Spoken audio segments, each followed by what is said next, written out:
Color grading is a fantastic way of enhancing the mood and the overall look and feel from a stylistic point of view of your images.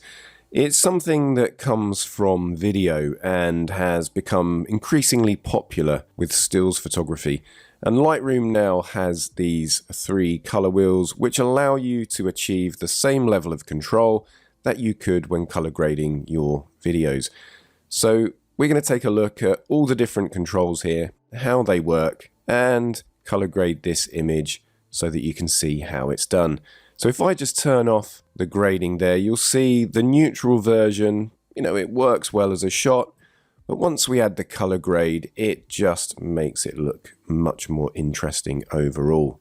So I'm just going to reset everything here so that we can start at the beginning and work our way through all of the controls. So we have several views here. So we're in the default tricolor or 3-way view. So we can see the color wheels for the midtones, the shadows, and the highlights. And we have a couple of extra sliders down at the bottom that we're going to take a look at a little later on.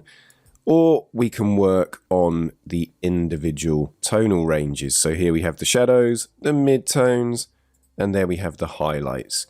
So you can work in the 3-way color or in each individual tonal range. And then on the end, we have a control that is a kind of global control, and it just applies color to the whole image. So it's not really going to work for color grading, but it does allow you to change the overall color balance of your shots.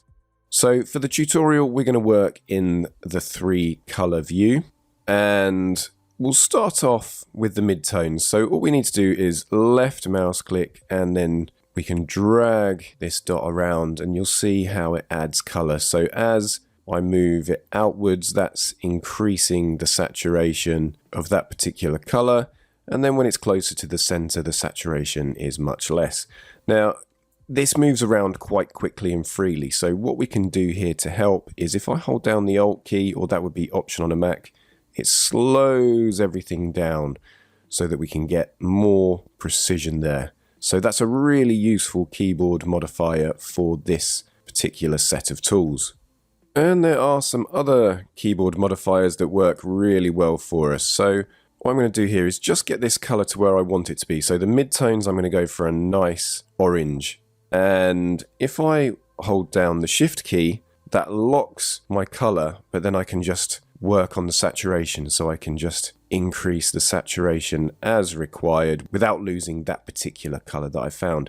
Similarly, if I was to hold down the Control key, or that would be the Command key on a Mac, that locks the saturation but allows me to make adjustments to the hue. And then finally, if you wanted to reset all of these settings, you could just hold down the Alt key or Option on a Mac and then just click on Reset up at the top. So with the midtones, I'm quite happy there. I wanted to warm them up because that's really warming up this dashboard and making it look much more natural. So next up, we are going to move down to the shadows. So when you're working with color, typically complementary colors sit opposite one another on the color wheel. So it makes it really easy to work out which colors we should use in the shadows or the highlights once we've set one. So I'm going to start with my shadows first. So I'm going to go for a nice blue, and then I'm just holding down the Alt key just to slow things down. So I think I'm going to take it a bit further around here, and then I'm going to hold down the Shift key and I'm going to play around with the saturation. So I'm looking at the steering wheel itself and seeing how that's picking up the blue. Okay, so I'm going to go for that there. That's looking good. So looking at my color wheel here, I'm going to need to go for a kind of orangey yellow in the highlights. So you don't have to follow the complementary color rule, but it does give you a good result. So let's just take those highlights up to there.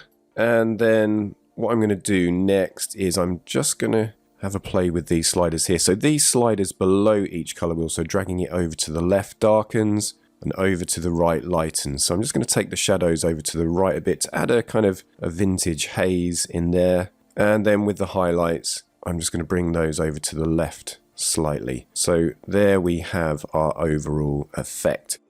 So we're just going to take a quick look at these two sliders here. We have blending and balance. So blending is kind of like the overall strength. So if it's over at the left, it's at the weakest strength.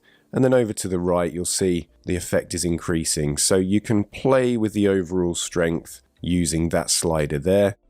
And the balance slider allows you to control whether the effect is more visible in the highlights or the shadows. So over to the left, the effect is more visible in the shadows, and then over to the right, it's more visible in the highlights. And then obviously in the center, we've got that absolute perfect balance. So I'm going to leave blending at 50 because I like that level of the effect. And then I'm just going to take the balance over to the right. So let's go for an amount of 20 there, just to warm things up a bit. We've still got that really nice blue in the shadows. So if we look at the before and after there, you'll see how we've just really lifted the image and made it look much more interesting. So that is how to color grade your shots in Lightroom using the color grading tools.